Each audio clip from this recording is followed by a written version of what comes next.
aside from painting, what all do you need? All you need is love and a lot of caffeine and my horses, my little ranch. I really like my pickup.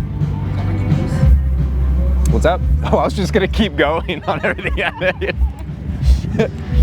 couple women, some money in the bank, a lot of money in the bank, and a Cadillac. Yeah.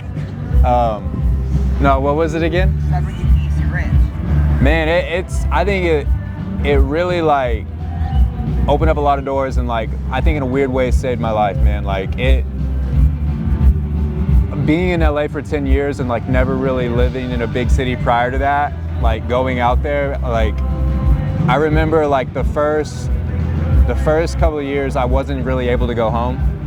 So I remember like after a couple of years going home after being in downtown LA, I just walked out into the pasture, dropped to my knees and like screamed as loud as I could for like 15 minutes and was like, oh, all right, I'm good. But yeah, it's brings me a lot of peace. Color palette, all the pinks and purples.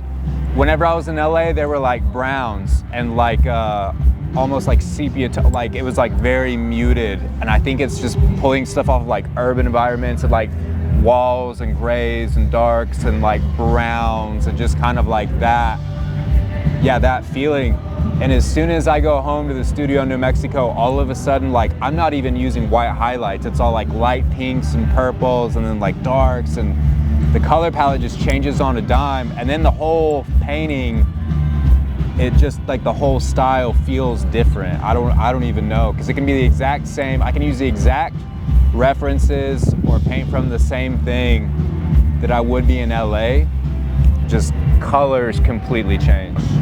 I feel like the person that I am is being more and more proud of the artist that I'm becoming, but I feel like the artist in me is pissed off at the person I'm becoming, because like I've done a lot of like spiritual work and growth and all this stuff, which is going to be very fun to explore those things in the future.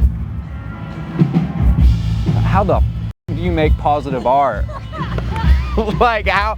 I'm like a lot of my friends are like, oh man, like you gotta get into therapy, you're gonna do like mushrooms, you're gonna do like all these like treatments, you're gonna like do this stuff, and like if you would just smoke weed, I feel like it would calm you down, and you take these and it'll get like ease up on your anxiety. And every time I look at it, I'm like, but I need my pain.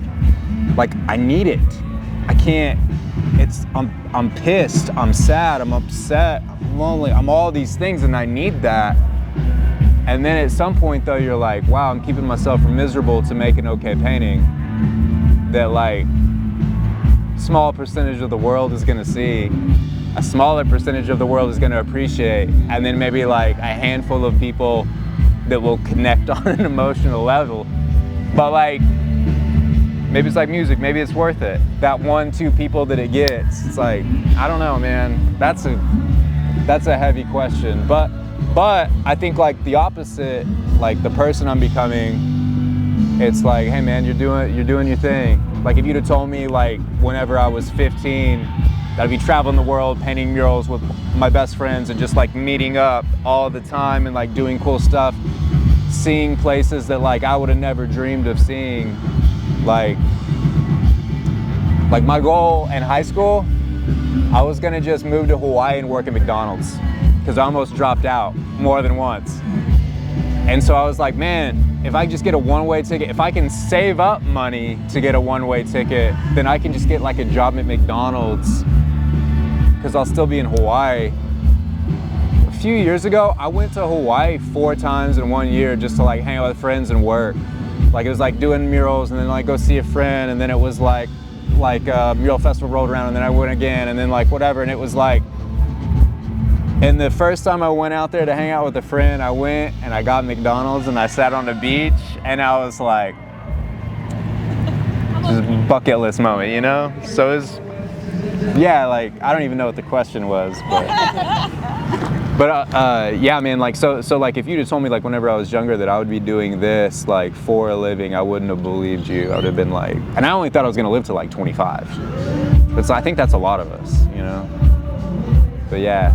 And then like 26 rolls around, and then 27 rolls around. And then 30 rolls around and you're like, man, maybe I should like start planning for something. But it's pretty cool, man.